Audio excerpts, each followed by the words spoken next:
मुख्यमंत्री महिला सम्मान योजना के बाद अब अरविंद केजरीवाल की ओर से दिल्ली महिला अदालत का आयोजन किया गया। इस कार्यक्रम में पार्टी प्रमुख अरविंद केजरीवाल, दिल्ली के सीएम आतिशी, आम आदमी पार्टी सांसद संजय सिंह के साथ सपा प्रमुख अखिलेश यादव ने भी शिरकत की। बता दें, इस कार्यक्रम का आयोजन निर्भया कांड की 12वीं बरसी के दिन किया गया था। इस कार्यक्रम के दौरान दिल्ली की कई महिलाओं ने अपनी परेशानियों को मंच पर खुलकर साझा किया। वहीं कई महिलाएं ऐसी भी थी जिन्होंने अपनी आप बीती सबके साथ साझा की।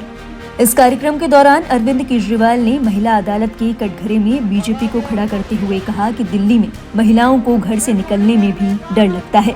केजरीवाल ने सवाल उठाए कि इतना होने के बाद भी दिल्ली पुलिस क्यों कुछ नहीं करती। केजरीवाल ने कहा कि केंद्र सरकार के पास केवल सुरक्षा देने का काम है और वो भी उनसे नहीं हो पा रहा। अपनी बात रखते हुए केजरीवाल ने कहा कि आपने हमें जिम्मेदारी दी थी कि बिजली, पानी और स्कूल ठीक किया जाए, वो हमने करके दिखाया। बीजेपी पर गंभीर आरोप लगाते हुए केजरीवाल ने ये भी कहा कि बीजेपी के नेता कहते हैं कि दिल्ली में कानून व्यवस्था कोई मुद्दा ही नहीं है। अपने भाषण में अरविंद केजरीवाल ने क्या कुछ कहा, आइए आपको सुनाते हैं। 12 साल हो गए निर्भया कांड हुए।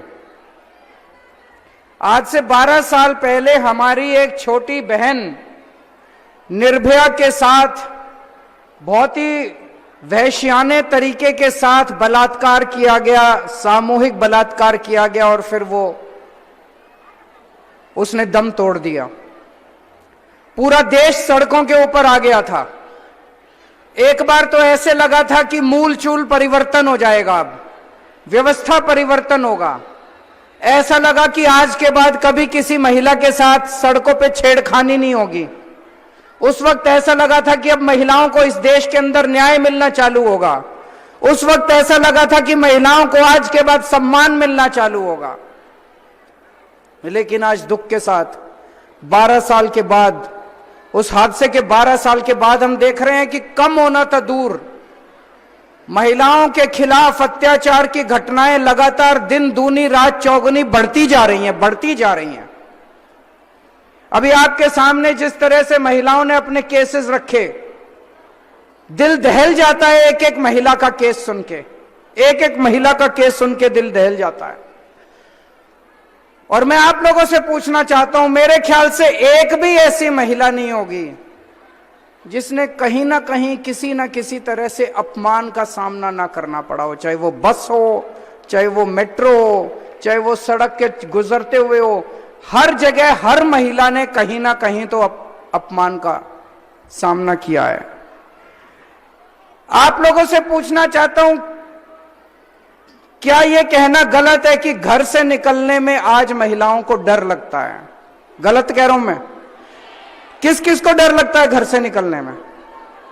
क्या यह कहना गलत है कि जब बेटी कॉलेज जाती है तो शाम को 7 बजे के बाद मां बाप का दिल धक धक करने लगता है, पता नहीं बेटी वापस आएगी कि नहीं आएगी? गलत तो नहीं कह रहा मैं। ऐसा क्यों होता है? अभी इतनी सारी महिलाओं ने आके बताया कि पुलिस कुछ नहीं करती। पुलिस कुछ क्यों नहीं करती? ऐसा क्यों होता है कि जब महिलाएं न्याय के लिए पुलिस के पास, सुरक्षा के लिए पुलिस के पास जाती है तो पुलिस कुछ क्यों नहीं करती? अपराधी पकड़े क्यों नहीं जाते? पता है कि इस लड़के ने किया, वो लड़का खुलेआम घूम रहा है समाज के अंदर, लेकिन कोई कुछ कर ही नहीं रहा। क्यों नहीं कर रहा? क्योंकि इनके ऊपर बैठे हुए लोगों को आपकी परवाह ही नहीं है। इनके ऊपर कौन बैठे हैं? इनके ऊपर केंद्र सरकार बैठी है, अमित शाह जी बैठे हैं, उनको आपकी कोई परवाह नहीं है। आज से 10 साल पहले आप लोगों ने मेरे को जिम्मेदारी दी थी। आपने कहा केजरीवाल जी हमारे स्कूल ठीक करो। मैंने स्कूल ठीक करे नहीं करे? हाथ खड़े करके बता देना मैंने स्कूल ठीक करे नहीं करे। आज से 10 साल पहले आपने मेरे को जिम्मेदारी दी थी, केजरीवाल जी हमारे अस्पताल ठीक करो। दिल्ली के सारे अस्पतालों को एयर कंडीशनड बना दिया। वहां पे फ्री में इलाज मिलता है नहीं मिलता? अच्छा इलाज मिलता है नहीं मिलता? गली गली में मोहल्ला क्लिनिक बना दिए, सारी दवाइयां, सारे टेस्ट, सारा इलाज मुफ्त कर दिया। अमीर हो या गरीब हो, सबका इलाज मुफ्त कर दिया। आपने मेरे को जिम्मेदारी दी केजरीवाल जी हमारी बिजली ठीक करो। आपसे पूछना चाहता हूं, बिजली जाती तो नहीं है? 24 घंटे बिजली आती है, नहीं आती है? आती है ना? आपने मेरे को जिम्मेदारी दी थी केजरीवाल जी बिजली सस्ती करो, मैंने बिजली मुफ्त कर दी आप लोगों की। लेकिन आज से 10 साल पहले आपने उनको जिम्मेदारी दी थी हमें सुरक्षा दे दो। आज दिल्ली में 2 सरकारें चलती है, मेरे को जिम्मेदारी दी थी स्कूल ठीक करने की, बिजली ठीक करने की, पानी ठीक करने की, अस्पताल ठीक करने की, मैंने अपना काम कर दिया। आपने उनको एक ही जिम्मेदारी दी थी। अमित शाह केंद्र सरकार को जिम्मेदारी दी थी, बीजेपी की केंद्र सरकार को, और केंद्र सरकार में गृह मंत्रालय का काम है। गृह मंत्री कौन है? अमित शाह। अमित शाह जी का काम है दिल्ली के लोगों को सुरक्षा देने का, दिल्ली में कानून व्यवस्था करने का। एक ही काम दिया था, वो काम भी उन लोगों ने नहीं किया दोस्तों, उन्होंने काम खराब कर दिया। अभी जब हम ये मुद्दा पिछले दिनों से उठा रहे थे तो बीजेपी वालों से मीडिया वालों ने पूछा, बीजेपी वाले कह रहे हैं दिल्ली में कानून व्यवस्था कोई मुद्दा ही नहीं है। बीजेपी वालों से मीडिया वालों ने पूछा, भैया केजरीवाल घूमता फिर रहा है पूरे दिल्ली के अंदर, जगह जगह हत्या हो रही है, फिरौती मांगी जा रही है व्यापारियों से, दिल्ली में खुलेआम शूट आउट हो रहे हैं, गैंग वॉर हो रहे हैं, दिल्ली की महिलाएं सुरक्षित नहीं है, इस पे आपको क्या कहना है? बीजेपी वाले कहते हैं दिल्ली में कानून व्यवस्था कोई मुद्दा ही नहीं है। वो लोग कहते हैं कि महिलाओं की सुरक्षा कोई मुद्दा ही नहीं है।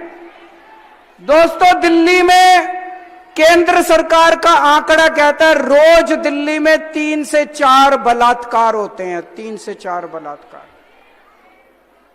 मैं अमित शाह जी से कहना चाहता हूं, अमित शाह जी आपके लिए मुद्दा नहीं होगा, लेकिन जिस घर की बेटी जिसके साथ जो बलात्कार की शिकार होती है उसके लिए तो कानून व्यवस्था से बड़ा मुद्दा ही नहीं है इस देश के अंदर।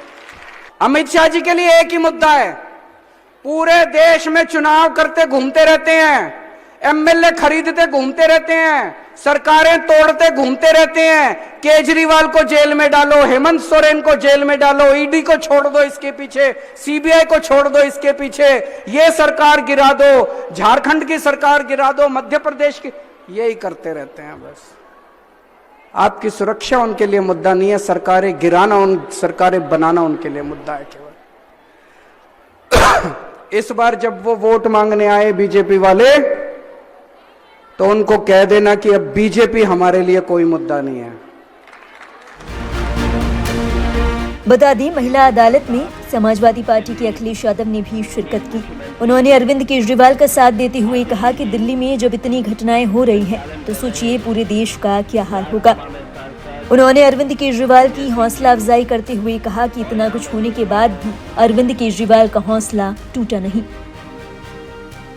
जिस समय निर्भया का यहाँ घटना हुई, मैं उत्तर प्रदेश में मुख्यमंत्री था। मुझे जानकारी मिली जिस बेटी के साथ ये घटना हुई है ये उत्तर प्रदेश की है, और जब उत्तर प्रदेश की बेटी के साथ ऐसी घटना हुई तो मैं उसके घर और गांव गया था। जिस समय मैं उसके गांव घर पहुंचा था, उसके पिता के साथ साथ उसके परिवार के बहुत सारे सदस्य थे। उन लोगों ने जो जो बातें रखी थी, एक गांव में सुरक्षा के लिए, गांव में एक बहन की पढ़ाई के लिए, एक आसपास की माताओं बहनों की सुरक्षा के लिए, स्वास्थ्य को लेकर के अस्पताल बनाने की, मैंने एक एक फैसला उनके लिया था।